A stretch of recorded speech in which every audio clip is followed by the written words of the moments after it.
Welcome to a short reflection by Sebastian Mathud on Canto 9 of Dante's Purgatorio. For the first time since Dante entered the dark wood on Friday morning, so roughly 60 hours, he actually gets some substantive sleep.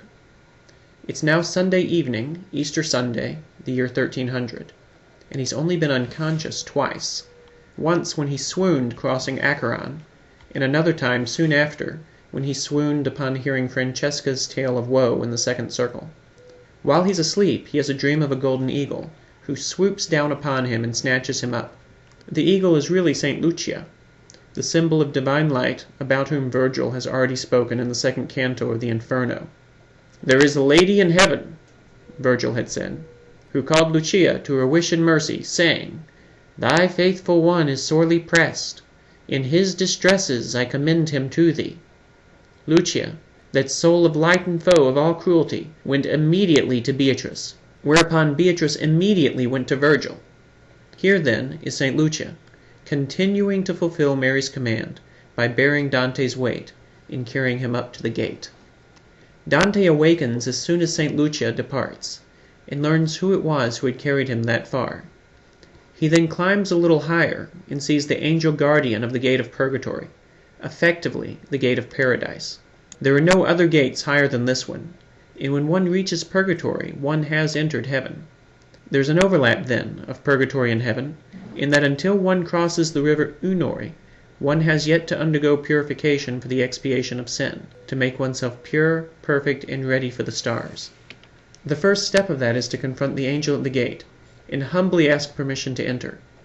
3 steps lead up to where the angel confessor is, and these 3 steps represent, as Ciardi notes in his preface to the canto, the 3 parts of a perfect act of confession, the first of which is contrition of the heart, the second, contrition of the mouth, and third, satisfaction by works.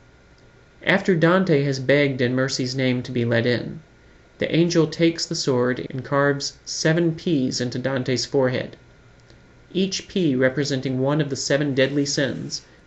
Each time Dante advances a ledge, he will lose one of the P's. An angel's wings will wipe it clear from his forehead. The angel opens the gate with the keys of St. Peter, who received them from Christ, who bade the angel to be more eager to let in than keep out. The final warning before Dante and Virgil pass through the gate is for neither of them to look back, for the moment one does so, he'll find himself back on the other side of it. Virgil, then, does get to enter heaven, but he'll never get any higher than the Garden of Eden before he has to return to hell. In the meantime, he'll learn himself how mankind expiates sin, and when all the souls in limbo get to Eden after the resurrection, they'll all, after a fashion, have come home to God. If our journey to this gate has been designed to teach us the value of social relationships and development of community, then it's also one that has demonstrated to us the necessity for humility. Dante bows before the angel and asks to be let in through the gates, and he has no other capital than his own mendicant position on which to trade for admittance. We learned in the 8th circle of hell among the Simoniacs that nothing can be traded for that which is a free gift, and when we receive a free gift, the greatest demonstration of our gratitude lies in our having the grace to accept it and in our actually making use of it. Dante receives his gift, the gift of being allowed entrance into heaven, a gift we're all given freely, and doesn't look back on what he's leaving behind. We, too, should respond to Christ's call for us to leave behind our old lives and follow him. It's literally the only way to live.